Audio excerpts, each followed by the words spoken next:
If you want to know how to make a very trancey Psytrance lead, then today's video is right for you. If you are interested in simple and effective Pstyrance tutorials, then please hit the subscribe button and the bell icon and you won't miss any of the future videos.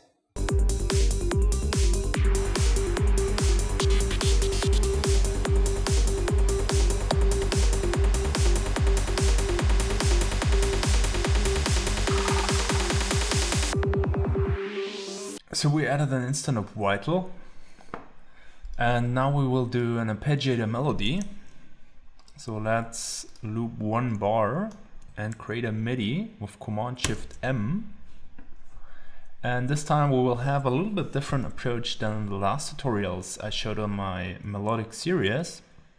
We will create an ARP lead which is very grounded to the bass tone. This gives us much more of a trancey vibe. So in the first step, we will create 16th notes. Switch the grid here for easier. We'll just play a bunch of them. So let's move them into some positions here. And I want to bring them down to G1. This is another part of our ARP. We will spread it between 3 octaves. Let's create some more.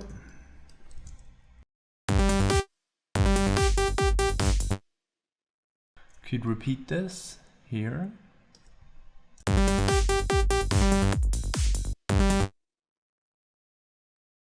It's a little bit annoying at the moment. Let's put a quick low pass filter on this.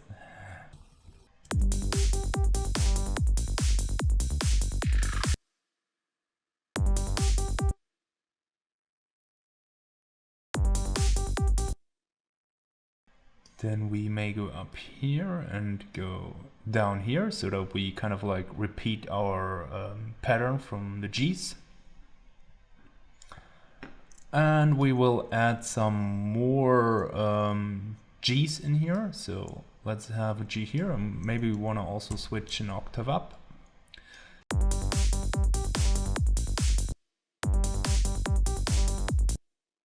Sounds already pretty cool. And now we fill up the remaining gaps. As you see, it's mostly G at the moment. It's just like G1 to G2, G3. And we will fill up our gaps with some other notes from the scale. And we are using G Phrygian. Or maybe this one.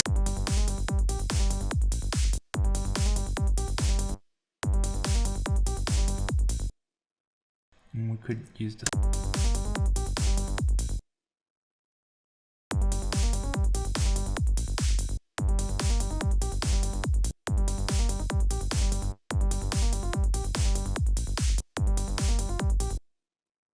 So if we come up here, then we may want to shift this note to here and come down again.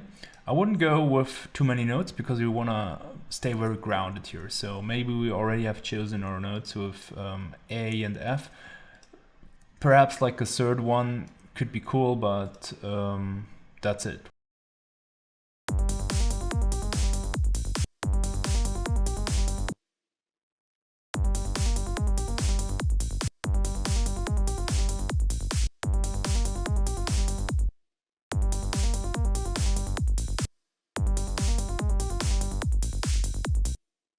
That could be our pattern. Now we duplicate the pattern, and with Command J we consolidate it, and we do a minor variation on it. Maybe we just switch those notes.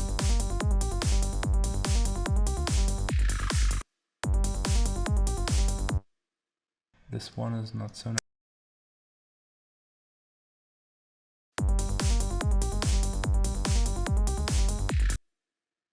That could be nice.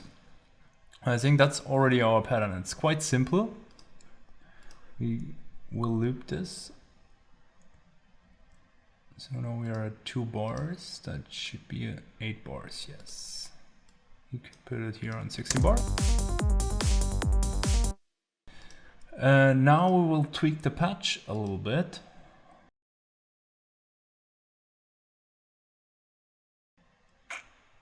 So this is our amplitude envelope here. This is how loud the patch is when. Maybe we give it a little bit of a click in the beginning and a little bit more release.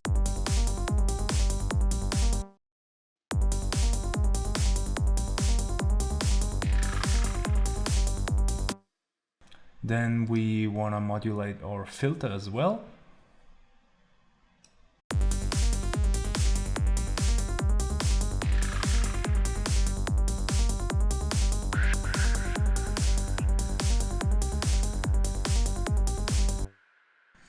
I think that sounds cool. And we can add a second filter and put this on format. And at the moment it's going only to filter 1, but we want to have it to filter 1 and 2.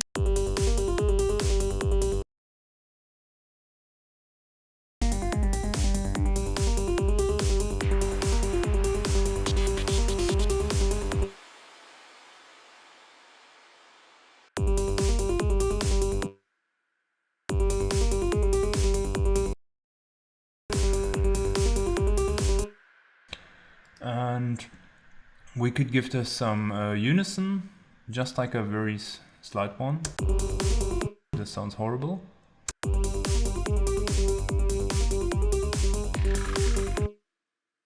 And maybe some harmonic stretch. I would recommend you, if you modulate things, then try it out by hand and you see how far you can move. This is too much, in my opinion. The other direction also doesn't sound so cool. So we want to go between here. And I think it could be nice. We go up here. And then we start again. So let's do this. We want to have it like on 1 bar. Sync mode. And we put this here as far as we went.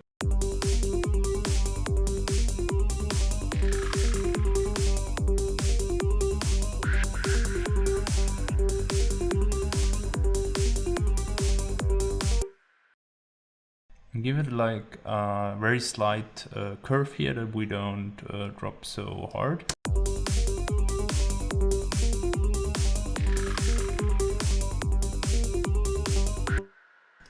Now let's get to the FX section. I would put on some bit crush here.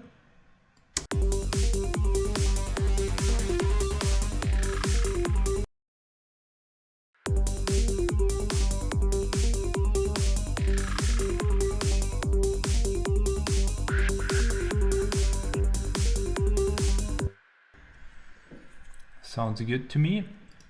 Then we will add some delay after the bit crusher. I would go for a dotted 4.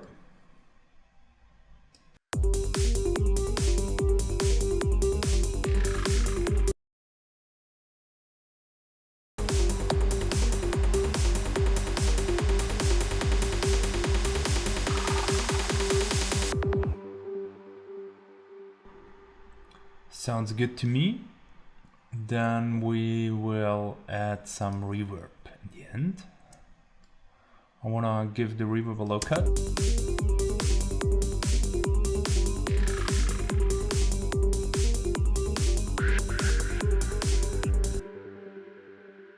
Just a word on this. Usually I don't put reverb here in the synth channel. I usually use my synths for this because I'm a control freak and I love to process it here more, and I think it's not so cool if you have the reverb on here.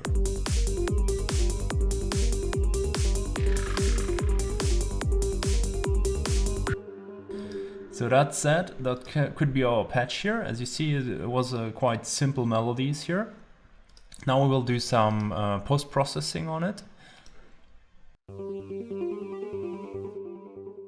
It's really important that it doesn't go down here. you don't want to have it leaking into the kick and bass. So that's what you want to avoid here, this part here. And for that we will use EQ. You could do it, of course, in Vital as well, but I love my EQs I have. So I will use Pro Q for this. But of course you can use the Ableton stock EQ as a brilliant EQ.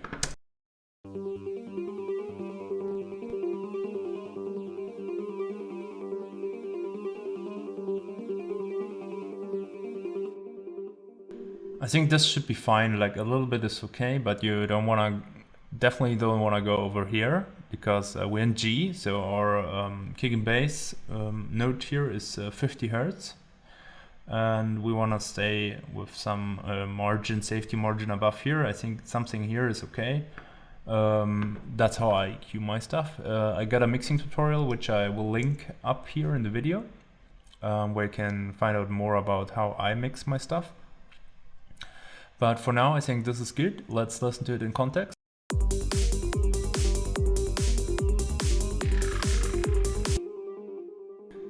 But it's still too loud, especially here in the lower mids.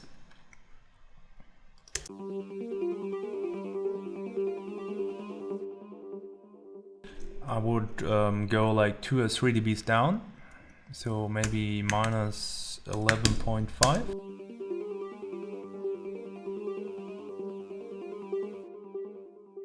Minus 11, and maybe do some EQing here.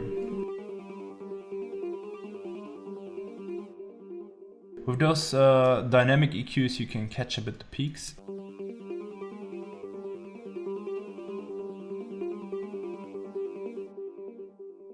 What I always can recommend, if you EQ, that you do an A/B split test where you copy this across and then you remove this and you just listen what sounds.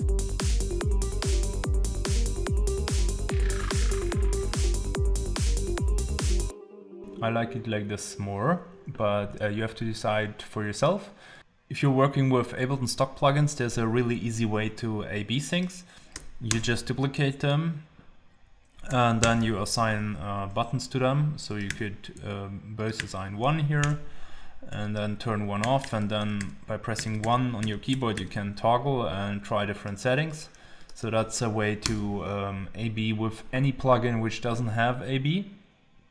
But this Pro Q, for example, has an A/B function, so I always would use it and compare. Close your eyes, don't look at the stuff, toggle a bunch of times so that you don't know which one is which, and then try it out for your own.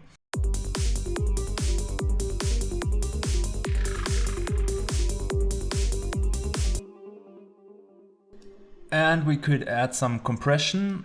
If we add some compression, I personally don't like to add compression after reverb, so I would turn the reverb off here and put it to some send and some of my send.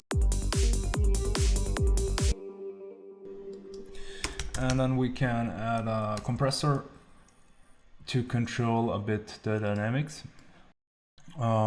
Always add the compressor after the EQ, because then you already catch stuff with the EQ.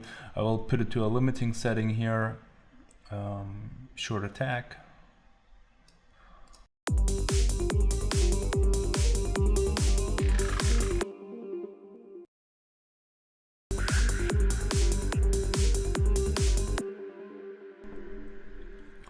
Now we'll have a short look about the peaks.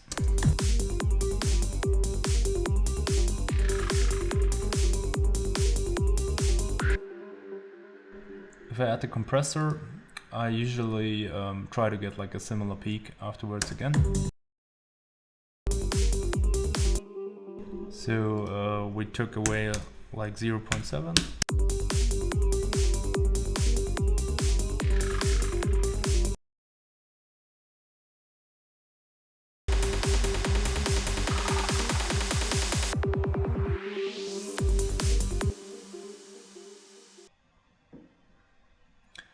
One short last word about Synth Patch design. And from my experience, the best thing is if you don't go too crazy on all the modulation and effects. If you want to make it simple for yourself, then keep it simple. If you like this video, you'll find similar videos in this playlist about music theory and melodies for Psytrance. And if you liked the video, then please leave a thumbs up and let me know in the comments which topics you're interested next.